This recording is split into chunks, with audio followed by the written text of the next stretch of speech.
Let's go, il est 16 heures. J'ai attendu un peu, nous allons attendre aussi un petit peu. Oyez, oyez à tous, c'est Aurélie, votre magicienne des lieux. J'espère que vous allez bien en cette belle fin d'année.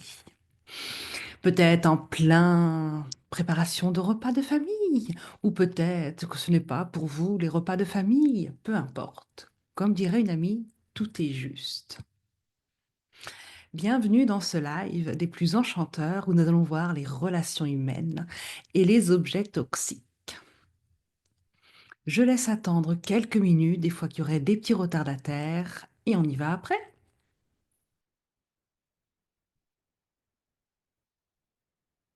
Entre-temps, dites-moi, mes chers nobles esprits, comment allez-vous? Êtes-vous plutôt de bonne humeur? Êtes-vous un peu monotone, ce qui pourrait, avec ce temps et ces fins d'année, un peu aussi? Tout est bon. Dites-moi en commentaire, dites-moi dans le chat, comme on dit. Allez-y, fatrouillez, bavardez, profitez-en le temps que les gens se connectent ou qu'on attende un petit peu. Moi, je vais vous dire, je suis fatiguée en cette fin de période. Et ouais, on commence à faire une grande introspection de toute cette année qui s'est passée.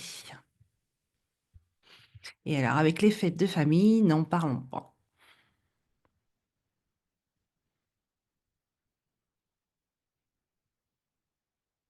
Allez, on laisse encore 2 minutes. Ouais, 2 minutes, c'est pas mal, hein. Et puis après, on commence. Je suis sûre que vous avez au hâte de savoir ce que je vais à vous dire, à vous partager. Qu'est-ce que ça vous a dit d'abord, ce titre? Tiens, dites-moi en commentaire. Comment vous a parlé ce titre? Qu'est-ce que pour vous a ressurgi ce titre? Peut-être des infos, peut-être juste un mot. Allez-y, fatrouillez, bavardez, tchatchez, comme on dirait.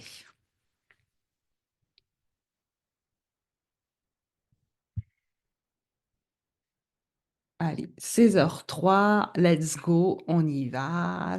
Oyez, oyez, oyez! Et oui, je suis Dame Aurélie, une magicienne des lieux. Tu es curieux à toi, noble esprit? Eh bien, viens poser ton regard sur mon antre virtuel. Aurélie Bélanger, magicienne des lieux sur Facebook. Laisse-moi une petite missive, promène-toi sur le profil et profite. Va voir ces jolies aventures. Aujourd'hui, on est là ensemble pour plonger dans les relations et ces objets toxiques. Alors, tu vas m'enlever de ce répertoire ce mot objet et tu vas le remplacer par brique. Oui, brique, je vais te dire, pour moi, c'est tout ce qui est dans ton espace, dans ton lieu, tout ce qui fait ton lieu. Meubles, objets, bibelots, cadeaux, couleurs, lumière, tapis, bref, décoration, bref toutes les petites briques que tu poses dans ton lieu. J'appellerais ça donc des briques. Parce que quand tu mets ensemble tes briques, elles te racontent une histoire, elles te racontent ta vie dans ton lieu. Eh bien, les relations, c'est exactement pareil que ces briques. Que ce soit avec toi-même, que ce soit avec tes proches, avec tes clients ou tes partenaires, elles agissent comme des fils invisibles et tissent l'énergie dans ta vie de ton lieu. Mais voilà le secret que peu connaissent. Ton espace reflète le miroir de tes relations. Si tu veux cultiver des relations nourrissantes et alignées à ta réussite, tout commence par ton environnement.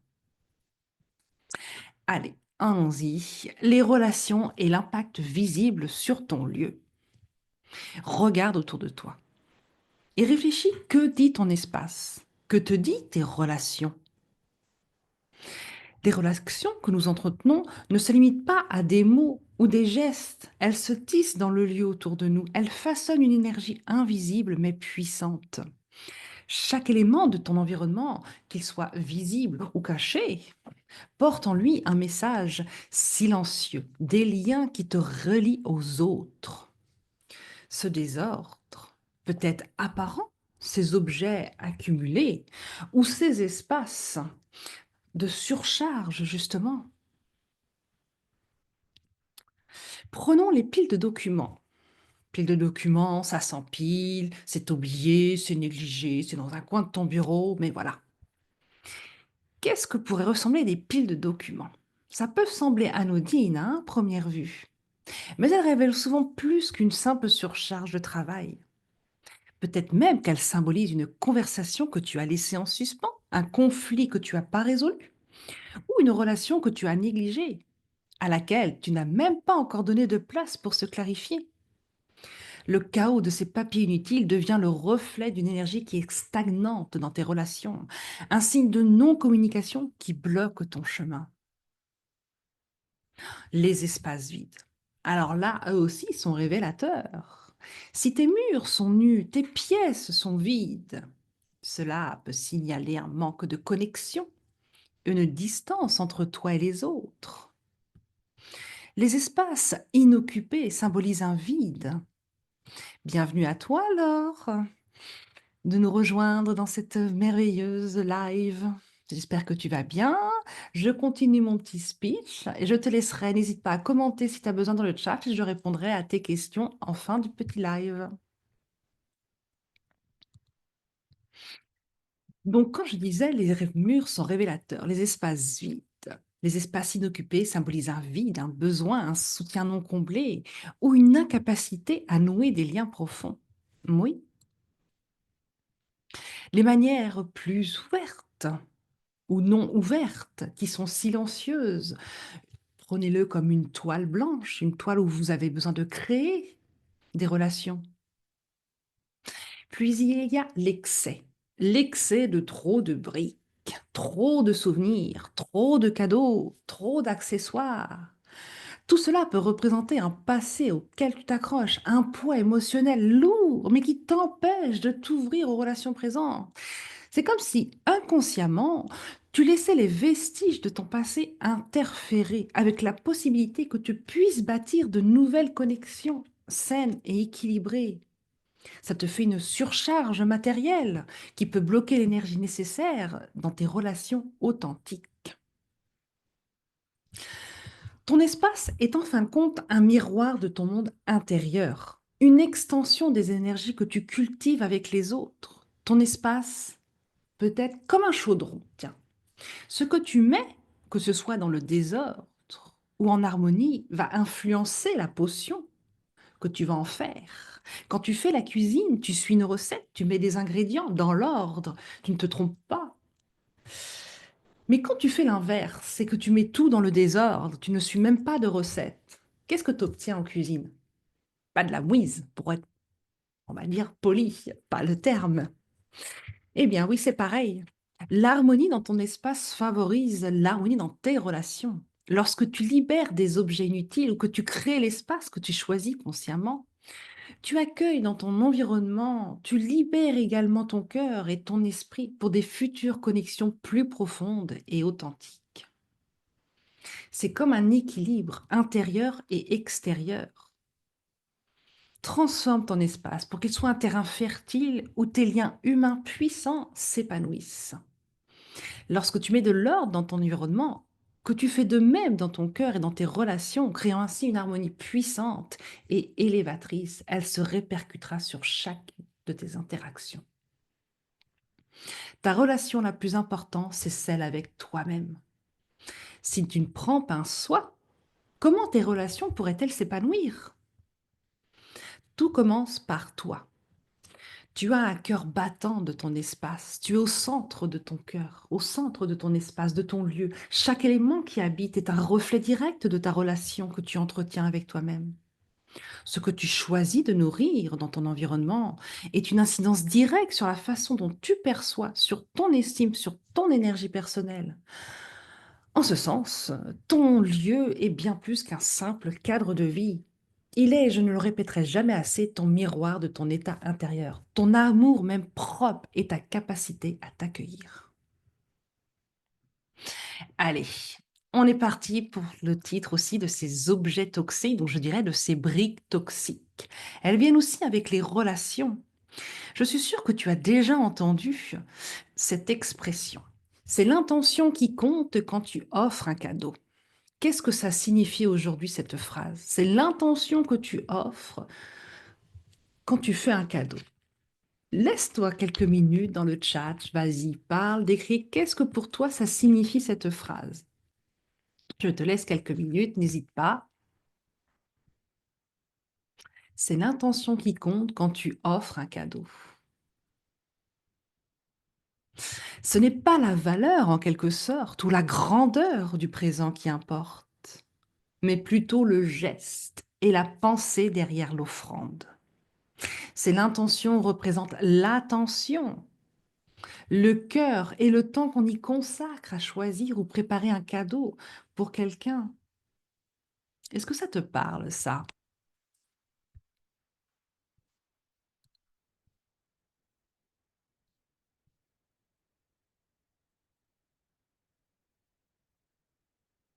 Faire plaisir à l'autre. Oui, exactement. C'est ça, de l'intention à l'attention quand on met dans son cadeau. Allez, l'intention comme l'expression de l'affection. Offrir un cadeau, c'est bien plus qu'un objet à une personne. C'est qu'elle compte vraiment pour nous. Même un petit geste, même un petit objet fait main ou symbolique peut avoir une signification immense parce qu'il démontre que l'on a pensé à l'autre, que l'on a pris du temps de se soucier de son bonheur. Il symbolise aussi un objet. Un cadeau n'est pas une question de valeur monétaire. Il est souvent chargé d'émotions, que tu sois la peur, la beauté, la joie, la tristesse, ou des souvenirs qu'il renferme. Ce sont des significations aussi personnelles. Ce sont des éléments qui, là, touchent au plus profondément celui qui reçoit le présent. Il y a l'humilité, l'authenticité du geste. Un cadeau offert avec sincérité, même modeste, peut souvent surpasser un présent luxueux cadeau bien impressionnant. C'est l'effort de la réflexion et le désir de faire plaisir qui rendent un cadeau précieux. Comme tu l'as bien dit, Laure. Le reflet de la relation. Là aussi, ça joue. L'intention souligne la qualité du lien entre deux personnes. En cherchant à offrir une chose, on témoigne de l'importance de cette personne dans notre vie.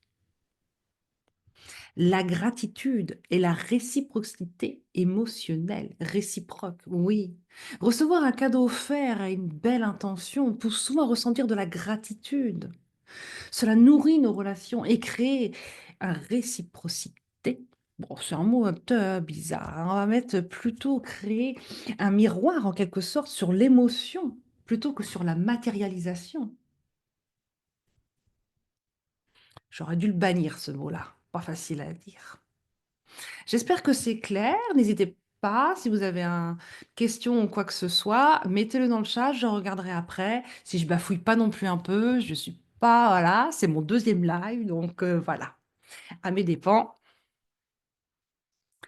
Alors, prenons l'exemple. Mais que deviennent ces briques toxiques que je disais donc? L'inverse, en effet, de ce qu'est l'intention que tu offres dans un cadeau. Si les mauvaises intentions sont dans un cadeau, qu'est-ce que ça va révéler? Qu'est-ce que cela va t'apporter? Mais donc dans le chat, qu'est-ce que tu penses que cela peut t'apporter si une mauvaise intention est mise dans un cadeau? Quel effet tu pourrais avoir sur toi, sur ton espace, sur ton lieu?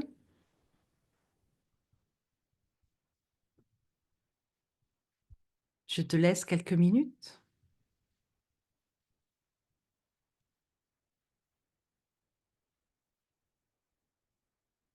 Le jugement. Ne pas forcément regarder le prix du cadeau. Oui, le jugement. Exactement, le jugement. C'est dur, hein, de recevoir un cadeau et qu'on n'en a pas forcément non plus envie, hein. Ça, on le sait tous.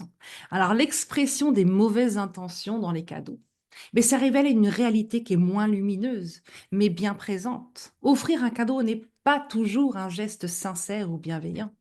Derrière certains présents se cachent des intentions manipulatrices, calculées et voire toxiques. Une brique peut devenir un outil pour servir tes intérêts personnels ou pour exercer un contrôle sur toi. Rentrons plus en profondeur pour que tu t'en rendes compte. Un cadeau pour acheter la paix ou se racheter. Oui. Certains utilisent des cadeaux pour compenser des erreurs ou apaiser une situation conflictuelle sans réellement résoudre le problème. Le cadeau devient un leurre, une manière de fuir sa responsabilité et de masquer un manque de sincérité. Cela peut générer de la méfiance, car la brique offerte n'est pas un signe d'amour ou d'affection, mais une tentative maladroite d'acheter le pardon. Ça peut être un moyen de manipulation et de contrôle. Les cadeaux peuvent aussi être des outils pour manipuler l'autre, l'obliger à quelque chose ou imposer une dette invisible. On peut recevoir un cadeau souvent empoisonné qui nous pousse à ressentir une pression lourde, implicite, d'être redevable envers celui qui l'offre. L'intention n'est donc pas d'apporter du bonheur, mais plutôt d'asseoir un contrôle. Il y a un moyen de montrer sa supériorité ou d'humilité quand on offre un cadeau. Certains cadeaux, certaines briques sont choisis délibérément pour rappeler une position d'infériorité ou pour rabaisser la personne qu'on reçoit. Mais oui, il peut s'agir d'un présent inapproprié, ironique ou même provocateur. Dans ce cas, l'intention n'est pas positive, mais teintée de mépris et d'arrogance. Des cadeaux pour alimenter une fausse image. Oui, là aussi. Les cadeaux peuvent aussi servir à projeter une fausse image de ta générosité ou de ta bienveillance. Ce sont des gestes purement intéressés, destinés à obtenir des éloges, à briller en société ou à masquer des comportements moins honorables. Cela revient tout simplement à transformer un acte censé être altruisme en une manœuvre d'auto-promotion. Un cadeau envenimé par les non-dits. Lorsque l'intention ne sont pas pures, même le plus beau des cadeaux peut laisser un goût amer. Un présent est alors perçu comme un message caché, un appel désagréable de ce qui va dans les relations. Cela peut renforcer les blessures existantes ou créer une atmosphère tendue. C'est le paradoxe des cadeaux empoisonnés par rapport à l'intention qu'on y met. Est-ce que ça t'a un petit peu ouvert l'esprit? Ces cadeaux empoisonnés, ces objets toxiques dans notre lieu? Laisse-moi un commentaire.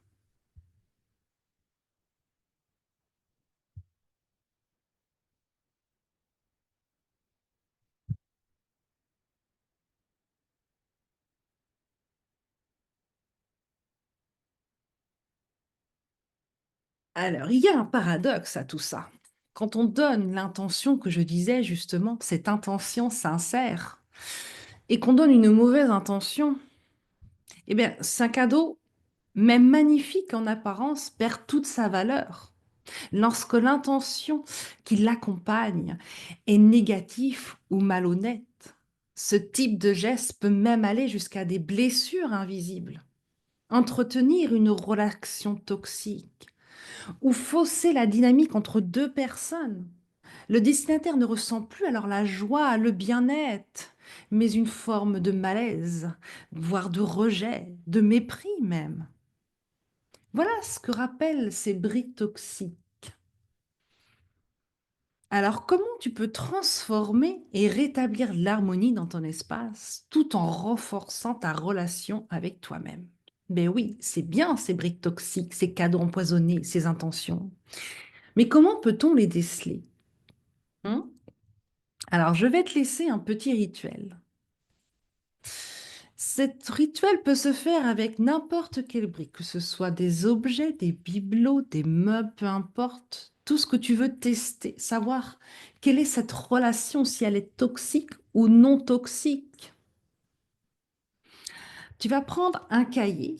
Dans ce cahier, tu vas choisir ton ou tes briques et tu vas en poser une qui, pour toi, te représente. Quelque chose qui symbolise ta personnalité, ta valeur ou ton parcours. Ne n'achète rien.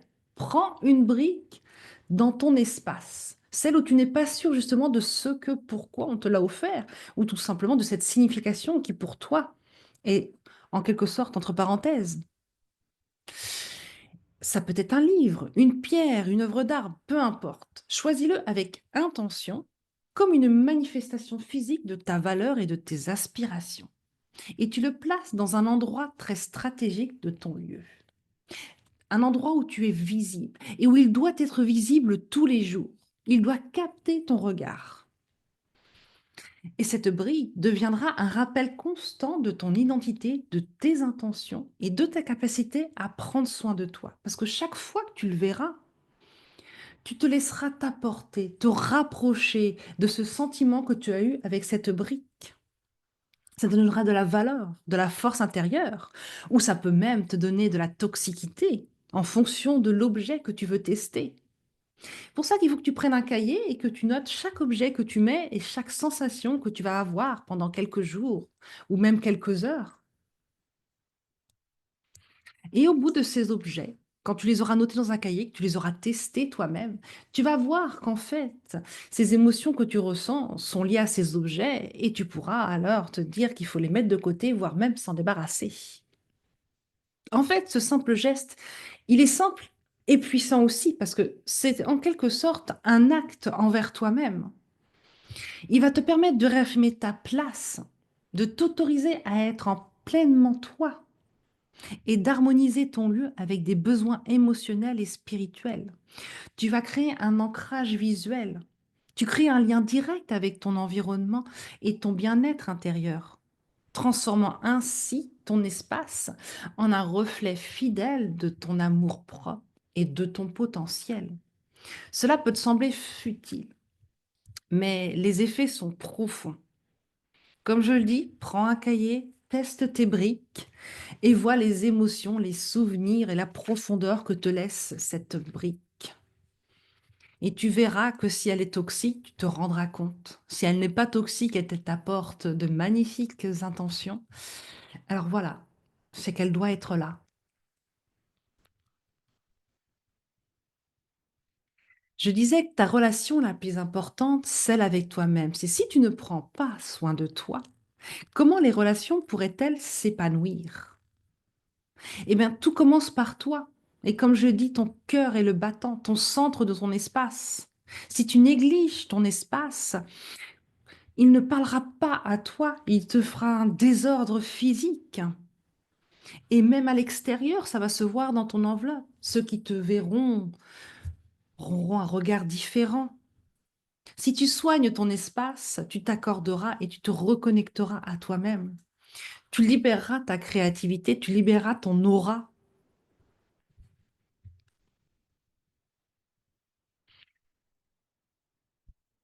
J'espère que vous comprenez un peu. Et donc, du coup, un petit peu quand même, ben là, nous arrivons, bah oui, à peu près à une demi-heure.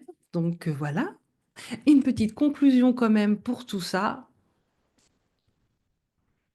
En fait, tout simplement, j'en reviendrai jamais assez, c'est cette intention qui est super. Si cette intention est toxique, fais l'exercice que je t'ai dit et vois tes briques toxiques. Si l'objet de ces briques est une intention sincère, tu vas le voir. Et ça peut se voir aussi à ton visage. Ce sont des prises de conscience. Et c'est ce que tu vas retenir. Tu prendras conscience que tes briques, qu'ils soient toxiques ou non toxiques, peuvent te pourrir la vie, mais littéralement. Elles peuvent t'inviter des bonnes énergies, comme elles peuvent t'inviter de mauvaises énergies.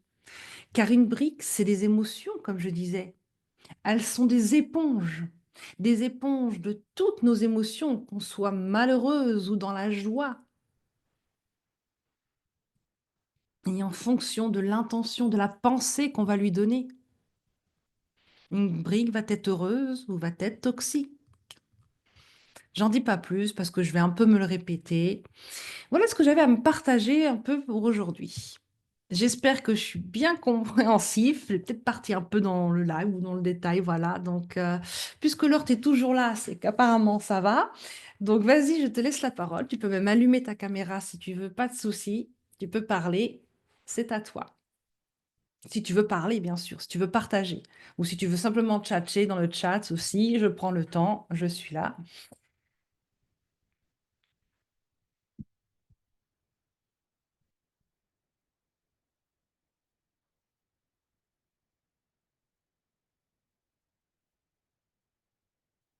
Ah, cool, merci. Intéressant. Si pour toi c'est clair, c'est bon, je me suis pas trop divaguée, j'ai réussi à faire passer l'essentiel. Alors, je te poserai la question, qu'as-tu retenu, qu'as-tu compris, Goff. Décidément, qu'as-tu compris de ce live?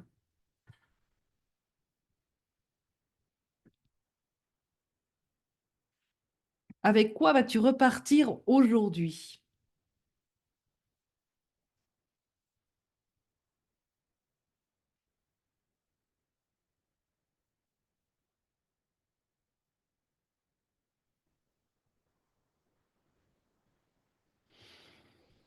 J'ai compris qu'il fallait croire en soi. Oui, tout vient de nous. Notre espace, notre lieu nous reflète, nous projette.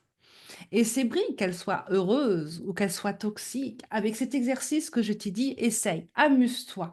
Prends toujours ça comme un jeu et non pas comme une obligation. Si tu ne veux pas le faire, ne le fais pas, il n'y a pas de souci. Si tu veux le faire, eh ben, n'hésite pas à m'envoyer un petit message pour voir comment tu as réagi et comment ça t'a apporté ce petit rituel.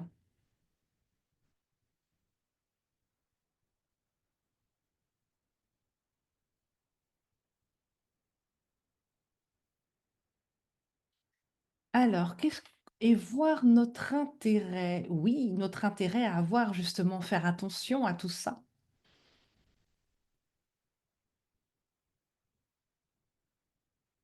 Alors les relations, comme je dis, chaque brique est liée à une émotion, à une relation même. Si on t'a offert des cadeaux d'une relation passée, ou qui est encore aujourd'hui, ou qui est plutôt tumultueuse, ou qui n'est pas de communication, fais cet petit exercice et vois comment l'émotion ressurgit en toi. Vois comment cette brique va te parler.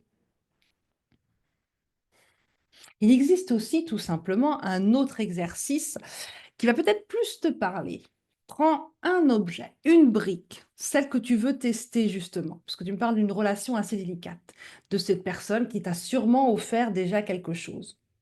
Tu vas la prendre auprès de toi, tu vas la mettre près de toi, tu vas fermer les yeux et tu vas penser à un souvenir de cet objet, de cette brique.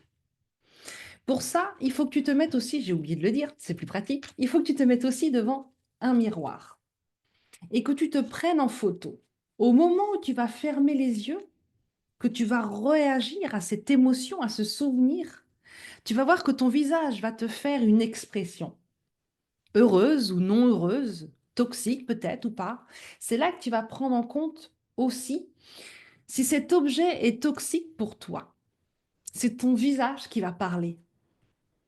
Donc je récapitule un peu pour être clair, parce que je me suis un petit peu mélangée.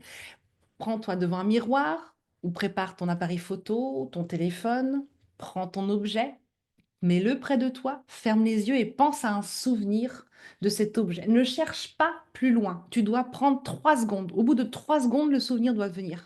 Ne cherche pas, sinon c'est le mental qui va prendre le dessus. 3 secondes. Tu as 3 secondes. Et tu te prends en photo au moment où tu vas voir ce sourire, ce souvenir, pardon. Et du coup, tu vas voir ta tête. Tu vas voir que ton expression, si elle est joyeuse ou si elle est triste ou autre, tu vas voir si cette brique va te parler ou pas. C'est aussi un deuxième exercice que tu peux faire quand tu n'es pas sûr et que tu veux tester l'objet qu'on t'a offert ou le cadeau ou la brique, peu importe. Teste. Est-ce que je me suis bien fait comprendre avec le deuxième exercice? Désolée si j'ai bafouillé un peu. Je te laisse m'écrire, Laure, si tu as bien compris. Ok, nice. Super. Eh bien, j'espère que ça te plaît, ce live. Dis-moi ce que tu en as pensé. Pas forcément sur le sujet, hein. Si tu as quelque chose à me dire, si j'étais pas assez claire, si voilà, n'hésite pas. Si tu as des retours, je suis preneuse toujours.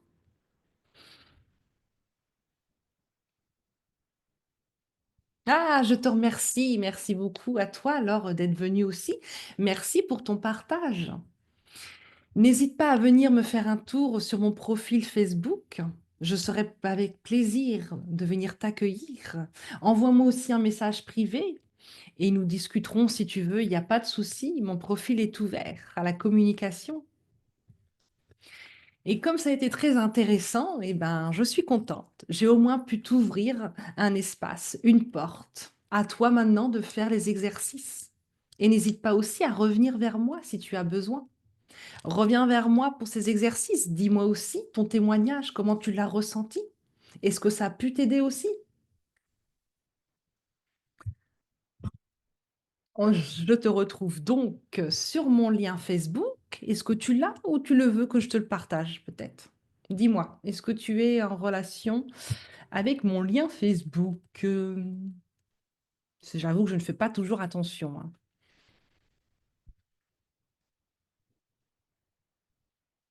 Ah, ok. Alors attends, je vais le retrouver. Laisse-moi quelques petites secondes. Je devrais pouvoir le retrouver. Je vais te le mettre dans le chat comme ça. Tac. Ah bah si, c'est ça. Un petit copier, un petit coller et let's go. Et voilà. Je t'accueille avec grand plaisir sur mon profil. Comme je te dis, je suis ouverte à la communication. N'hésite pas à venir si tu as besoin de parler de n'importe quoi, même je suis ouverte. Tu me fais un petit messif privé et je serai ravie de t'accueillir. Pour les autres qui nous regardent en replay, je vous remercie d'avance d'avoir écouté et n'hésitez pas, comme j'ai posé vos questions, discutez dans le chat. Allez-y, faites-vous plaisir, je vous répondrai. Et puis venez me faire un coucou sur mon profil pour faire ces exercices et dites-moi comment vous avez été. Qu'est-ce que vous a apporté? Quels bénéfices avez-vous retenu? Je vous souhaite une belle journée et de bonnes fêtes de fin d'année à tous. Oyez, oyez!